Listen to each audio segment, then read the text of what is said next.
Hello, YouTube. Welcome to another exciting episode of Simon Says Wrestling. Um, Another jam-packed show for us to review here, with Monday Night Raw having just played, and with everything that went down. And before we get into the episode today, I just want to send a huge apology to the female group known as PFC. In the previous podcast, I had forgotten Zoe Stark's name, and I kept calling the group EFC for some weird. I don't know where I got the E. Maybe from like ECW, Extreme Female Coalition. But I went and did my research, and then I made sure that I actually get the name tonight. Zoe Stark. I'm really sorry about that. And that in the group, it's actually PFC. The group is PFC. It consists of Zoe Stark, Shayna Baszler, and Sonya Deville. And it's called Pure Fusion Collision, PFC. So I'm really sorry about that, ladies. I'm sorry I got the names a bit confused on the previous, because it wasn't even confusion. I had just forgotten Zoe Stark's name, and that the drop kick that she gave Dakota, I think I might have put myself in the same situation, and it just hit me the same way Dakota got hit with the drop kick from Zoe Stark today. So ladies, I am really sorry about that. The group is PFC, and the female wrestler that I had forgotten at the time was Zoe Stark. So shout out to PFC, shout out to Zoe Stark, shout out to Sonya Deville and Shayna Baszler.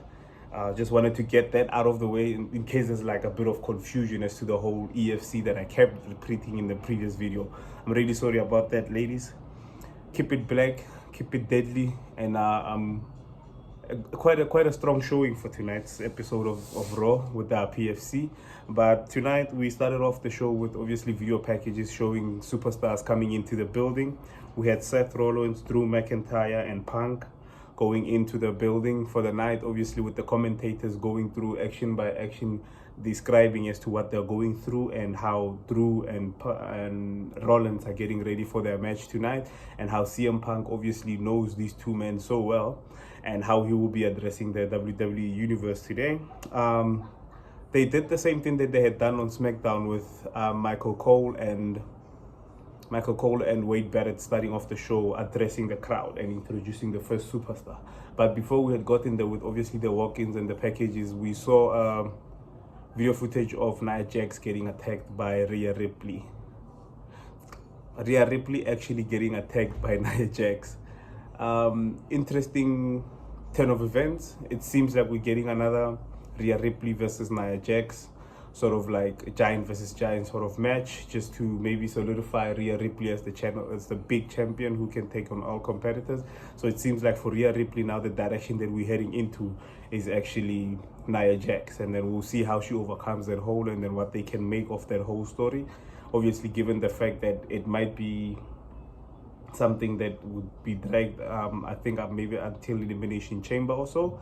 But hopefully we'll see how this goes. We have seen Nia Jax and Rhea Ripley go at it before this, but it will be an interesting scene to see as to which direction are we then heading it into, and then how we can then see how we build Rhea Ripley as a strong champion who can take on all comers. We kicked off the show with Jey Uso. Like I said in most of my videos, Jey Uso is the most over babyface in the WWE right now. His entrance is one of the best, if not the best, in the industry at this point in time. When his music hits, the crowds just go crazy and they want to yeet all over themselves, as the commentators like to say. And Michael Cole is having the time of his life. And Wade Barrett described him, I think, best of any other social tweets that I've seen or any sort of post that I've seen regarding that whole segment, is that he looked like an 80-year-old drunk grandpa at a wedding. He was having the time of his life, off rhythm, and just having the time of his life. But at this point in time in Michael Cole's career, as I've said, he's had an illustrious career, decorated as a commentator, and he's undefeated at WrestleMania. Please, let's put some respect on Michael Cole. He's undefeated at WrestleMania. With how hard he has been working to improve himself as a commentator and how he has elevated into carrying the company when it comes to commentating, it's great to see someone have that much fun in a workplace. It's not very often where you get to meet people who have who look like they're genuinely having fun, and Michael Cole is that person at this point in time. All the success and everything that he has been through with the company, there's no one who's greater to see as WWE fans see Michael Cole being that happy. He's being more of himself, and I think he stepped into his own comfortable shoes where he can call the show, and he has obviously a script, but it's nice to see him add elements of his own personality into the script, which gives it that much passion, which gives it that much power when he delivers on commentary. So it's great to see Michael Cole having fun. Jey Uso came out to a standing ovation, fans going crazy, everyone eating all over themselves. The show obviously today was in Dallas, Texas. Jey hits the ring, grabs a mic, and just lets us know his intention of capturing the World Heavyweight Championship. But this is WWE. If you speak about a superstar, if you say their name or you mention the title they have, chances are the superstar will come out. This is the law of Owens. This is the law of Kevin Owens. This is the first law of Kevin Owens. If you say my name, if you say the title I'm holding, and I'm appearing. And Gunther interrupted Jey Uso, basically just doing what Gunther always does. Gunther just told Jey Uso he's not good enough to win the title.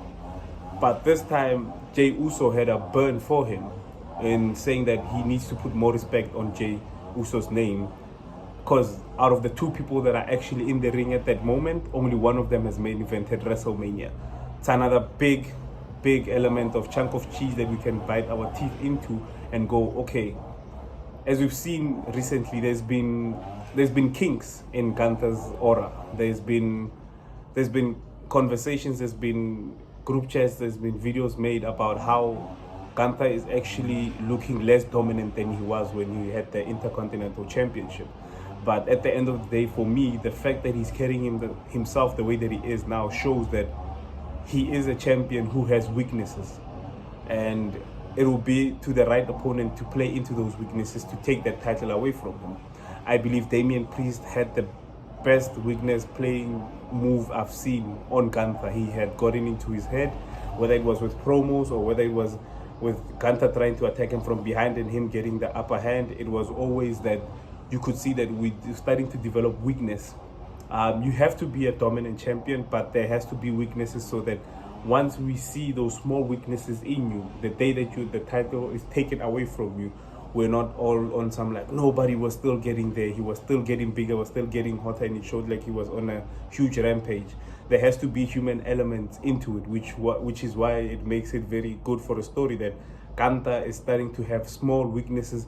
Is he actually starting to doubt himself?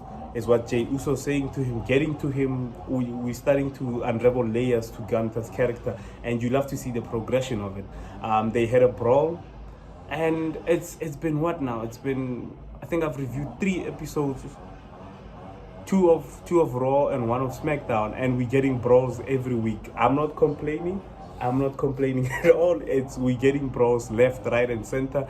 At this point in time, we might have to add addendums to every contract signing of every match that we're having on pay-per-views, just to say you guys can't put your hands on each other until the pay-per-view. But obviously that's impossible. We got the brawl between the 2 gentlemen. In this instance, there was no security that came down. Jey Uso ended up getting the upper hand, and there was a moment where Jey had the World Heavyweight Championship, and for me, it was a sight to behold. It was such a great sight to see him holding that title. I would love to see Jey Uso as a World Heavyweight Champion, but we need to give Gunther more time so that he grows stronger and then starts showing that small weaknesses, and obviously get that weakness once it has been exposed to get the title away from him. Then to have him go through his own story into trying and getting the title back from whoever's going to be having it at the time. I would love for Jey Uso to win the title, but we're also a bit too early in Gunther's title reign to be ending it now. So we'll just see what that decision is and how they take it going forward. And obviously that we had a backstage segment which showed Sami Zayn. So it seems no, it wasn't even Sami Zayn. I'm sorry, I'm mistaken. I've gone way too ahead of the notes. JBL, and obviously the New Day segment. JBL as of late has been appearing on TNA. There's a wrestling promotion named TNA, which has currently just gone into a partnership with the WWE, and it's obviously the fourth wall for us WWE fans, where superstars from a different company can then interact with superstars from in another company. We call it the Forbidden Door. We've called it about many names. Some have been overstated, some have even been overused, but we call it the Forbidden Door. When we as WWE superstars normally get used to it during events like such as the Royal Rumble, where you have surprise entrants and you can get people coming from other companies into the WWE. And obviously with a lot of IWC fans, we notice and see other wrestling companies acknowledge that they are there, and we've seen the work, either because that person was once a WWE superstar, went out of the WWE, went outside to build a name for themselves, got bigger, got over with the crowd, and then made an impact that side, that it was so good that the WWE recognized them for their hard work and started integrating them back into the old system. So with TNA and WWE teaming up, it's gonna be so great. The current heavyweight champion on TNA, which is Joe Hendry, has made an appearance on NXT. He has had a match on NXT, and we can only expect good things coming from this partnership, given the fact that the spotlight that is so bright on WWE can be shared with another wrestling company, which I believe for me will be good for TNA and WWE itself.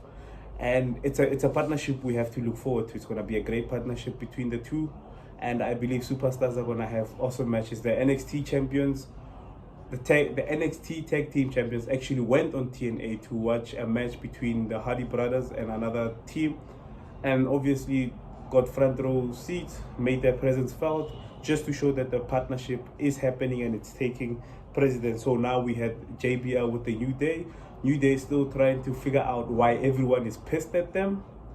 I don't know, New Day. I don't know. It's maybe because you guys turned your back on a guy who had injured himself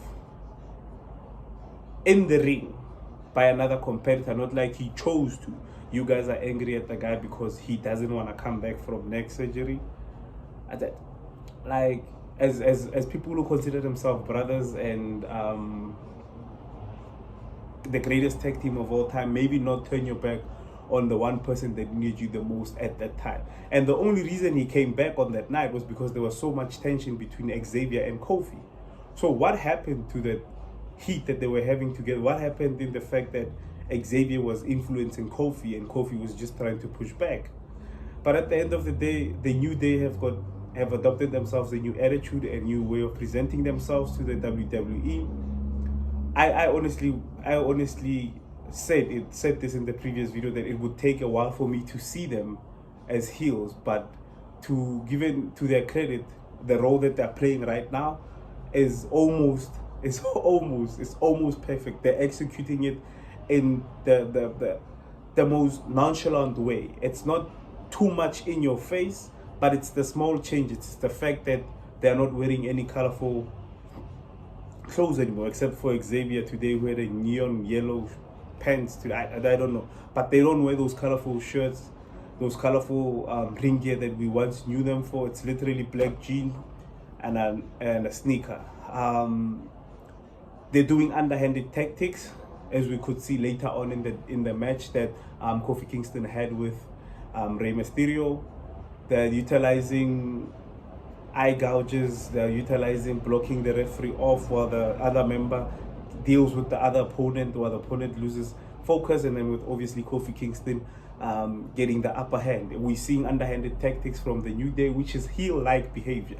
It's actually full-blown heel, and they're looking to win at any cost. So for me, it was going to be a bit weird to see how they incorporate being heels into what we have known and grown up with. Yes, given that the New Day have been heels in prior times, but it wasn't just two of them. They were all three, and they also had this comedic comedic stance on everything, where you would get Xavier who's just blowing a trumpet outside, maybe distracting someone. It was the playful sort of heel like vibes. But with this time, they are full blown heel. They cut their music off today, and Kofi Kingston came out, went one on one with Rey Mysterio with JBL on commentary. Obviously, JBL till this day, I wouldn't say he hates Rey Mysterio. He hates Rey Mysterio, and it's a fact that we keep going back to that. Rey Mysterio was the person that retired JBL from in-ring competition. The last match I think he had was with Rey Mysterio, and he had to retire after that. So obviously the match with Rey and Kofi was more seeing that the New Day is now ready to do as many underhanded tactics to get the upper hand. Rey Mysterio won that match, and obviously after that match, Xavier Woods, having interfered in that match, came in once again to beat down Rey Mysterio. But having beating down Rey Mysterio at that point, the LWO came out. I haven't seen the LWO in a while now. I know that Rey Mysterio is still part of that group, but I haven't seen the LWO get involved or promoted with Rey Mysterio. So obviously with them coming out and now having their mentor attacked by the New Day, we can maybe have a story that has the New Day and LWO fighting it out, so that more the LWO gets TV time, and then obviously the New Day starts to push their heel personas going forward, because obviously at this point in time they have heat, they have the look, and I just feel that they have so many things going right for them in presenting themselves as heels. It's going to be interesting to see how Xavier Woods plays into these matches. So going forward, we'll see what's what. And as I said, Rey Mysterio won that match, but got attacked after the match with the LW coming out. We're still going into all of that, and we have another match that everyone is. Well, it's been announced throughout the show tonight. It's Penta once again, in his second match. It's great to see the reception. It's great to see how much success Penta is having with just having appeared on television once and being twice today. He's the number one match seller, I think, now in the WWE shop. His masks have flown off of the shelf, and he's being presented as a big super, which he is. Like, don't get me wrong, Penta is a big superstar that's gonna do big things in the company. But I love how he's being appreciated by the company and how he's being allowed to make a lot of money, because as everybody says, WWE is the big leagues now. The biggest spotlight on the IWC is on WWE. It's where everyone wants to be, and it's the show. It's the show to be on. It's the promotion to be on. So WWE is exposing Penta to the world. Everyone is receiving him in the best way, and I just had to Google what said. I'm not sure if I'm saying it right. It's zero miedo, which basically translates to zero fear. So Penta has zero fear. We went to a backstage segment with Kathy interviewing the Alpha Academy. What I liked about this Alpha Academy interview is the fact that Chad Gable made it very clear that he's having issues with luchadors. So therefore we'll be enlisting someone's help to help him with this problem that he has. But what I also really liked about this whole interview is the fact that the whole Alpha Academy got to tell us as to what their plans as a group are. They made it clear what they want to strive for and what Chad Gable is going to be working on, but they know their marching orders, which then gives you an idea as to the group as a whole, where is it going. It's always great to see when an established superstar like Chad Gable gives what I would say in his group, what he calls his apprentices or his learners in this instance. He's basically just letting you know these people are in the group and they also have mandates and they also need to strive for something, which is great to see with them, with the Alpha Academy just giving us a whole interview where they let us know their intentions so we know what to expect from them. Is it me or is Kathy like developing an attitude? I noticed this last week. And it seems like Kathy is just getting into a prime where she has this attitude where she acknowledges the fact that someone wasn't being respectful or wasn't being punctual to the interview. I'm loving Kelly's work. She has this sarcastic sort of style of interviewing WWE superstars, but also at the same time acknowledging the fact that they are in a way being disrespectful to her craft. So it's always great to see Kathy. Kathy's got an attitude. I don't know where she's getting it, but she's definitely getting it. We also got a segment where Karrion Kross was interviewed. He was with Scarlett, obviously. And I love how much attention to detail this current era of WWE has to their wrestlers. We all know that Karrion Kross was in a feud with the Wyatt Six. Now, with the Wyatt Six being moved to SmackDown, what is Karrion Kross' next move with his group? What are you guys then planning to do? And then what is the story with The Miz? Questions like those were asked, and then Karrion Kross, being the maniacal maniac that I once said that he is, keeps answering questions in a friendly manner, goes into friendly mode, skips the line, go into crazy mode, comes back from crazy, goes into friendly. And he was basically just asked, what's the story with him and Sami Zayn? He mentioned what he finds problematic with Sami Zayn's personality. And you can already see that now Karrion Kross is going to be focusing on Sami Zayn. But then once again, where does that leave the rest of the group? Akam and Reza, what happens to them? What happens to The Miz? Is he then gonna be sent out to do these assignments? Because they asked, where was The Miz tonight? And he said The Miz had an assignment. So it's always good to see the spotlight being placed on Karrion Kross, but we just need to know what happens to the group that he was in going forward. Does he then intend to go after Sami Zayn with his whole group, or will it just be Karrion Kross focusing on Sami Zayn? So now at least we have a plan. Now, since that Sami Zayn is done with the bloodline issue, he now has Karrion Kross, who has a sight set on him. So that means we have a collision course going forward between Karrion Kross and Sami Zayn. But we still just want to find out what's the story with The Miz. What's going to be the story with Akam and Reza? Is it going to be that whole group going after Sami Zayn, or was it just Karrion Kross as a singles going after Sami Zayn? But at the end of the day, it's a direction nonetheless. We have a direction as to where we're taking the whole Karrion Kross, where we're taking the whole Sami Zayn, and then they'll meet, and then it will be fantastic. I don't think I would mind a feud between the two, and we can just go deeper into Sami Zayn's psyche. Because obviously Sami Zayn is the resident nice guy. Sami Zayn is a genuine, what I feel would be a genuine friend, would be your best friend. No matter how many times you have let him down, no matter how many times you have turned your back on him, he is willing to forgive and then be there for you. And he's not the kind of friend that lets you know that, you know what, I'm just gonna turn my back on you and I'm gonna let you be. Sami Zayn is he's the personification of what a good person is. That's Sami Zayn. With that interview getting concluded between Karrion Kross and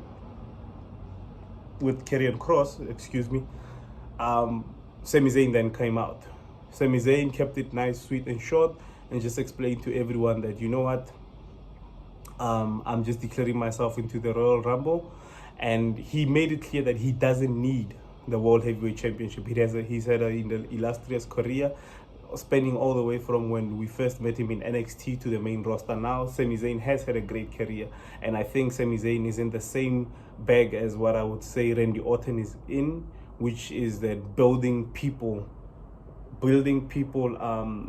experiences with them in the ring so that they become bigger names going forward, to add to those resumes that Karrion Kross maybe beat Sami Zayn.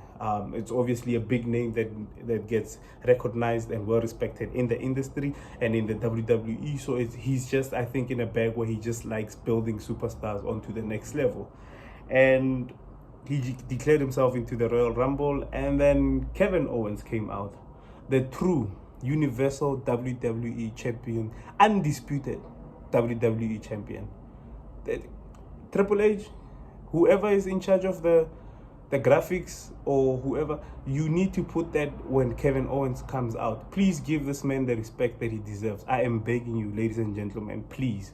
We acknowledge Kevin Owens as the undisputed WWE champion. It's Kevin Owens, guys. He has the belt to prove it. Kevin Owens came out. He confronted Sami Zayn. We all thought that Kevin was on his let's f up some ish. Let's f up something to let's just mess this guy up for the decisions that he's made. But no, Kevin Owens told him that he Sami Zayn is his best friend, and he understands that Sami Zayn has been forgiven a lot of people as the years that he's known, even Kevin Owens, because Kevin Owens has been known to turn his back on Sami Zayn. I think more times than any other wrestler has turned on Sami Zayn. Kevin Owens has been turning on Sami Zayn from day one. He has been turning on him from day one. But the fact that Kevin knows Sami Zayn so well, he's now playing a psychological game when he starts putting ideas into Sami Zayn's head, saying that basically, I'm your best friend and I'm rooting for you in the Royal Rumble, and I hope you win the Royal Rumble so that after you have won the Royal Rumble, you can come and face me, your best friend, for the Undisputed World Heavyweight Championship. And he says he can guarantee the fact that Sami Zayn will win the Rumble because he has his back. So what basically Kevin Owens is saying is that I will always be there for you when you need me. But what I need from you is for you to be there for me when I need you the most. So he's playing a psychological game, which I think he's asking for help from Sami Zayn to help him in his match with Cody Rhodes. And obviously, if he doesn't help him, Cody Rhodes, we all know what Kevin does when he doesn't get his way. So now he's playing a psychological game, which is an angle that I didn't expect. I thought Kevin Owens was just going to go out from the bat, go crazy on him. But for the fact that he was stating the fact that he knows the kind of human being Sami Zayn is, and he understands that he has forgiven a lot of treacherous things that have been done to him in the past. He's just hoping that he can have his best friend to have his back. Psychological games, and Kevin Owens just leaves him in the middle of the ring wondering what the fuck just happened and what does this guy mean when he says that he will always be there for me and he hopes that I am there for him. It's obviously now another layer to the story between Kevin Owens and Cody Rhodes, which we all know Sami Zayn is good friends with Cody Rhodes. So we're going to see how or what Sami Zayn chooses in this instance. Does he choose to help Cody Rhodes or does he choose to help Kevin Owens? It's probably going to be it's going to be a banger, and we're going to see how and who he chooses will determine how everything goes for Sami Zayn. Bailey is on Raw. It's on Monday Night Raw. I had a question about this whole transfer window. I haven't actually got the gist of when it happens, how it happens, because it's actually never announced as to who's moving to which show or how the deal was made or who made the deal. Was it the manager or was it upper management? We don't really, I don't even, maybe let me not say I don't understand the transfer window. I just see a superstar on the show and they say now they're on Monday Night Raw, and you just maybe ask yourself, oh, when did it happen? How did it happen? Why was this person then moved to Raw? And was it a trade, or was it just I need Bailey on Raw, you can take whoever? Because obviously with Rey Mysterio had wrestled a match on SmackDown and he wrestled another match today. Kevin Owens was on SmackDown, he came to Raw to deliver a promo. So it becomes a bit weird for me because I don't understand how this transfer window goes. Maybe as the weeks go by, and then they can maybe explain to us how the transfer window works. Or if you feel like it, you can comment on the video, and just maybe if you have an understanding of how this transfer window works, and then we can maybe interact and let us just see what it is, how it works. I don't know. Maybe I'm the only one that's lost about this whole transfer window stuff. And we got Nia versus Bailey. I mentioned this in the previous video. I like how the episodes are balanced between each other, where you get a lot of singles, women's match, you get a singles, you get a tag team, you get a promo, and you get something that happens which equals to a tag team on the men's division. And a singles match, yes, the males are still dominating in the number of matches that are being had in a episode, but it's balanced out. It makes sense in between matches and segments. You get females whose video packages are being played, matches are being previewed for those ladies going forward. So it's a nice balance to the show. It's evenly balanced out. Obviously, in this match between Naya and Bailey, Roxanne Perez was in the crowd. Another reason why I don't understand why they put them in the crowd, why they can't just put them in the back and then have them, I don't know. But with tonight's match, it made a bit of more sense because she's from NXT. I think now maybe she's now going into the main roster, and this is an introduction into the main roster, which will then be the first rival that she faces in that whole instance will be with Bailey. Like I said, Bailey, Randy Orton, and Sami Zayn, I will look at them with the same eyes, which I'm saying they're hoping to build up superstars. They are more of a stepping stone. They're more of a learning curve, more of getting more experience into what you're doing and how you're doing it. And at this time, it's Bailey versus Naya. It's obviously a back and forth. It's a match. It's a match where there's more. I would say more downs than there is ups. A bit of slip ups here and there, a bit of slip ups here and there. But we got the gist that Roxanne Perez is gonna be a big factor in a Bailey story. Nia Jax is still being shown as the dominant female going into the next pay-per-view, going into the challenge with Rhea Ripley. And in this instance, Bailey won the match. Did she win the match? Yeah, Bailey won the match. Bailey won the match, and after the match, oh no, Bailey didn't win the match. Bailey didn't win the match. Oh, sorry, I'm sorry about this.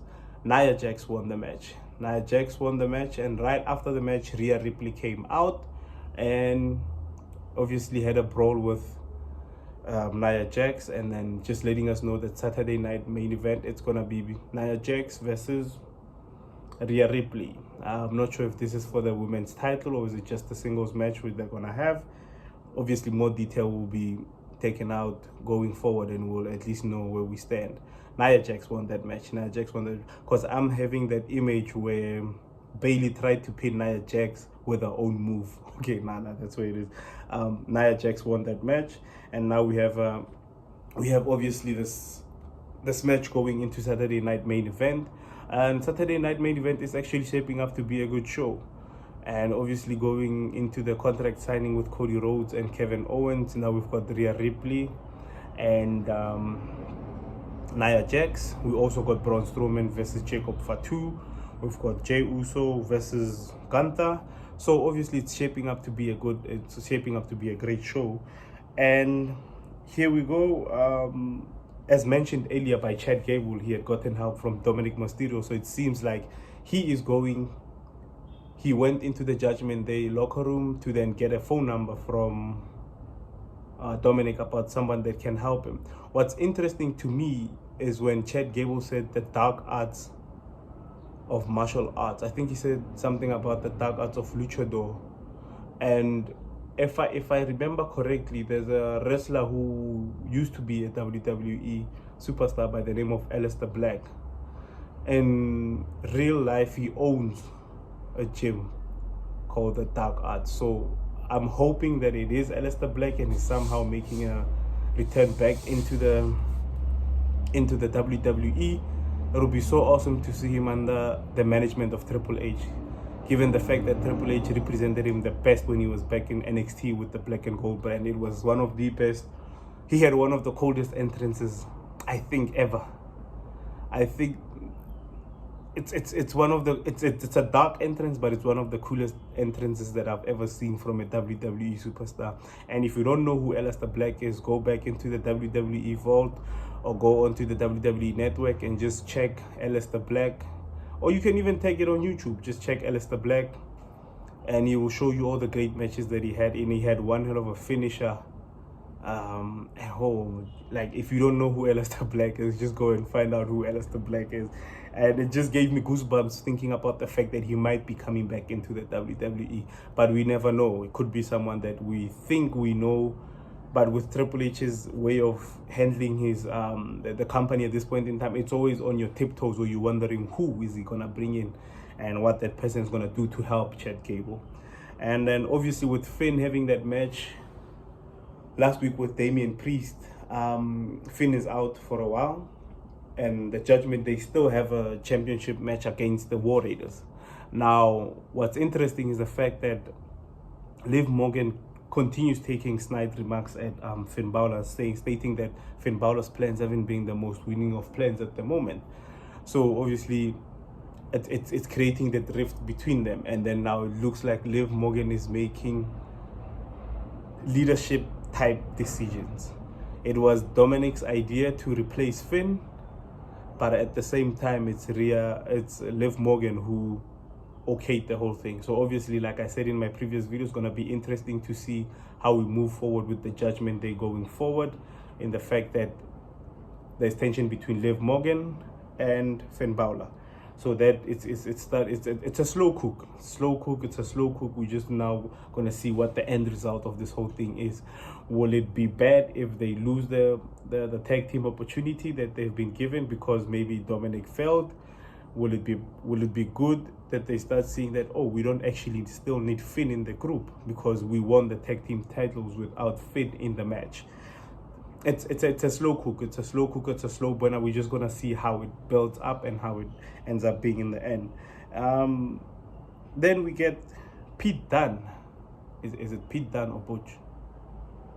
Which one is R-Truth getting in trouble for? I think it's the Butch. It's Pete Dunne. Pete Dunne goes one-on-one with Penta. Penta's second match in the company. And the one thing that I've noticed is the fact that Penta can his opponent's moves so well. He makes the competitor that he's with in the ring to look menacing, to look big, and make his moves look that much more hurtful. He basically sells for who he's with in the ring, and that's always great to see when a wrestler can sell for another wrestler, even though you're taking the loss, but you still look strong. We all know Pete Dunne's wrestling style is joint manipulation, and it was so great to see how it looked like every time Penta was just going in for the it looked like he got his fingers broken. I don't know how many times they got him with the fingers, but Penta is a star, ladies and gentlemen. Penta, from the way that he enters that ring, the presentation that Triple H has placed behind this man, it's obviously on a rocket ship, and he's hoping for the best from this guy. Penta won that match, and I think Pete Dunne was complaining about Netflix logins at the beginning of the show. I think they cut him off, his bind went off, but he was complaining that Netflix hasn't even given him logins.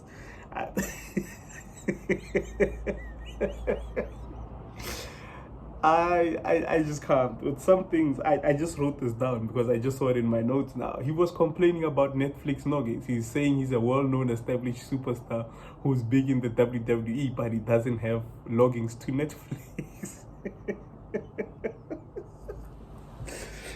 Oh Lord, there's just so much going on at this point in time in the WWE for someone to be concerned about logins.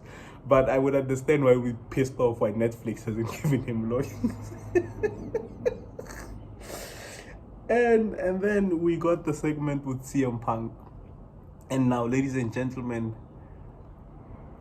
CM Punk will always do what CM Punk does on the mic. CM Punk is one of the greatest wrestlers promos on the mic. He is genuinely, from the promo that he had with The Rock back before the Royal Rumble match, where he told him that his arms were just too short to box with God, one of the greatest promos ever. The promo, well, he's notoriously known for the pipe bomb that he delivered on. CM Punk is an awesome promo. CM Punk doesn't matter, as long as he has that mic in his hand, it's a guaranteed gold, it's a guaranteed win. What caught my eye today is the fact that with the way that he's so passionate about everything that he's saying, it's hard to not believe that he won't win the Royal Rumble for this year. CM Punk is looking untouchable at this point in time. He's a lot of people's favorites, and I believe, and deep down, as much as I would like for Drew McIntyre to win the Royal Rumble again, CM Punk for me would be the closest other option to win that Rumble, given the fact that he has never headlined the WrestleMania before and he has never won the Royal Rumble before. Has he never won the Royal Rumble before? I'll go check on that stat, but I'm thinking that he has never won the Royal Rumble before, and he would like to do that and then go into WrestleMania to main event it and eventually win a title. Because for someone that has put in so much work into the wrestling craft itself, it would be great for him to be rewarded with that main event spot. He buried Hulk Hogan for some weird reason in that promo, and the fans cheered. For me, does this then now indicate that the WWE fans are over Hulk Hogan as a whole, given the fact that he's been announced for Saturday Night Main Event to make another appearance, and given what happened on the first episode of Netflix? Is it such a good idea? Is it such a good idea to have him on these programs? Is it just okay to have him as a sponsor, the owner of the sponsor of this beer, that Great American Beer? Or can we just he's a wrestling legend. Like I said before, he's a legend to a lot of people who came before us. People who were watching wrestling in the 80s, 70s, Hulk Hogan was a big name. He was a big name, but he's not that relevant to us. I was born in 93. So it's a bit of a tricky situation, seeing how the fans are reacting to Hulk Hogan at this point in time. Do we continue bringing him into live crowds, into maybe going through embarrassing and weird altercations and promos that he's gonna have? Because obviously it's gonna be very bad for him. It's gonna be so flippin' bad for him. And yeah, basically Punk just letting us know that he's winning this Rumble. He's winning this Rumble. And I love the interview that followed after that with Eric and Ivar, the War Raiders. They're pushing the narrative that they struggle to get these titles, and Lord, these guys have been grinding in the tag team division for a while. Given as to the heat that they had back in NXT when they came into the main roster, they've been grinding for these titles, and it's always what Triple H said. It's easy getting the title.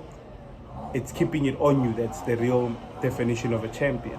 Given the fact that at that time Triple H was busting spines with a sledgehammer and turning on his friends and turning on everyone else that wouldn't see things the way he did. They are pushing the narrative that they've had so many career-altering matches and career-altering results from doctors that they're willing to die for the division. And when you get a tag team that gives you that kind of story, it makes the titles look a bit more, I would say, not relevant. We all know the tag teams are, but it makes the whole division on high alert, that these people know that they have targets on their back and they're willing to go out there to die for these titles. For me, it was a great interview and promo from both Eric and Ivar, just to let us know that we've been through these things before. We know what it takes to get here. We know how it feels to lose these titles when you're almost in reach of it. And then for the fact that they have them now, they're willing to die for those titles and fight to the death and nail for those titles. It was great. It made the tag team titles that more important as to what it already was before. And at this point in time, we had the match between Damage Control and PFC. My girl Zoey Stark, she hit a missile drop kick off of the top rope, and holy shit, was that a drop kick and a half. Obviously in that match, it's more to show that PFC are the physical group. They are the ones that have the former, cause I think Sonya Deville, former MMA martial artist.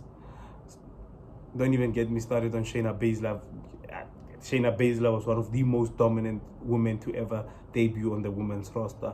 And Zoey Stark obviously has the physique, has the power to match the group, and then it just binds everything together. So in the match, you could see they are more the powerhouses, they are more the heavy hitters, they're more that go more aggressively into the match. I liked how they were presented in this match, and although they lost the match, but I liked the presentation to show that they are the heavy hitters, they are the powerhouses, and they are the ones that are willing to do anything and everything to be recognized by the company itself.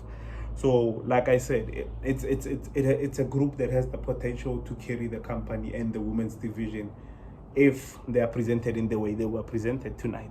And once again, ladies and gentlemen, it is time for the main event. And in tonight's main event, we had Drew McIntyre versus Seth Rollins. And I don't know how you could ever bet against those two putting on a banger in any time or in any sort of, I don't know in what universe it is, universe 616, 912. The fact that you have Drew McIntyre and Seth Rollins in the ring going one-on-one for that WrestleMania rematch.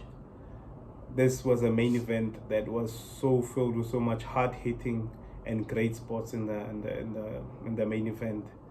And they're also pushing that narrative with Drew McIntyre calling people selfish, saying that people are only looking out for their needs and not the needs of others that are around them. So obviously we get this point where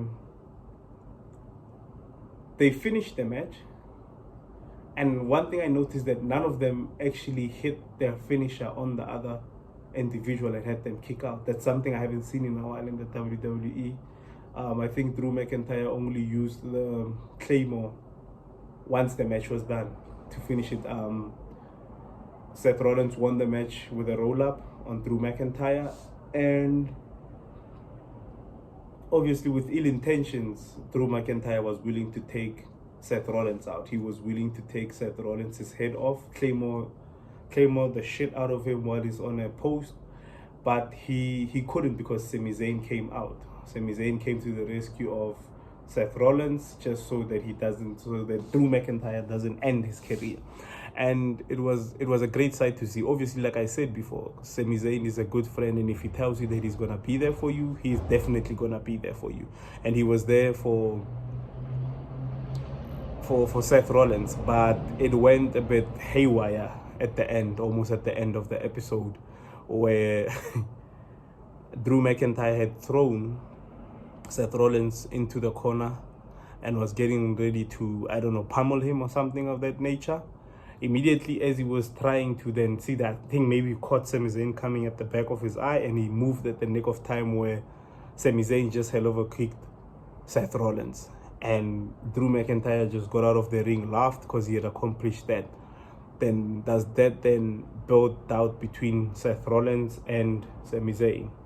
Does it then create that division where it says we had a promo that we dealt with before this, where I was telling you to look out for yourself, and in the match in the Royal Rumble, obviously it's gonna be me versus you, and it won't matter.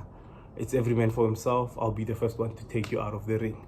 So with that being said, does this then hell over kick which Sami Zayn delivered to Seth Rollins start building and start showing the cracks between their friendship? Like I said, it was a solid, enjoyable episode of Monday Night Raw.